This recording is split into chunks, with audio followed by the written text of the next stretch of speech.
2025 December മാസത്തെ ration വിതരണം 2/12/2025 ചൊവ്വാഴ്ച മുതൽ ആരംഭിക്കുന്നതാണ്.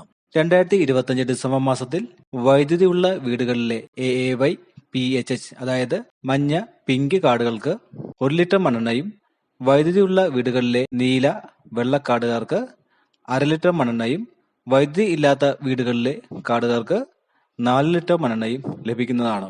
എല്ലാ വിഭാഗം റേഷൻ കാർഡുകൾക്കും 2025 ഡിസംബർ മാസത്തെ റേഷൻ വിഹിതം. അന്ത്യോദയ അന്നയോജന AAY അതായത് മഞ്ഞ കാർഡുകാർക്ക് കാർഡിന് 30 കിലോ അരിയും 2 കിലോ ഗോതമ്പും സൗജന്യമായും, 3 പാക്കറ്റ് ആട്ട 7 രൂപ നിരക്കിലും 1 കിലോ പഞ്ചസാര 27 രൂപയ്ക്കും ലഭിക്കും.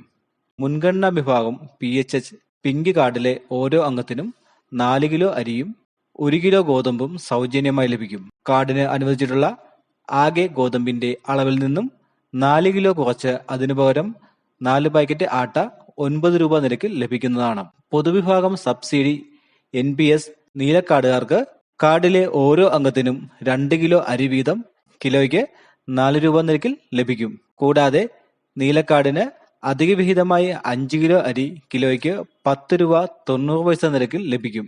പൊതുവിഭാഗം വെള്ളക്കാർഡുകാർക്ക് 10 കിലോ അരി കിലോയ്ക്ക് 10 രൂപ 90 പൈസ നിരക്കിൽ ലഭിക്കും. പൊതുവിഭാഗം സ്ഥാപനം NPI കാർഡിന് 2 കിലോ അരി കിലോയ്ക്ക് 10 രൂപ 90 പൈസ നിരക്കിൽ ലഭിക്കുന്നതായിരിക്കും. 2025 ഡിസംബർ മാസത്തിൽ എല്ലാ വിഭാഗം റേഷൻ കാർഡുകൾക്കും അനുവദിച്ചിട്ടുള്ള റേഷൻ വിഹിതം. ഈ വിവരങ്ങൾ നിങ്ങൾ മറ്റുള്ളവരിലേക്ക് കൂടി ഷെയർ ചെയ്തു കൊടുക്കുവാനും ഈ ചാനൽ സബ്സ്ക്രൈബ് ചെയ്ത് കാണുവാനും മറക്കാതിരിക്കുക.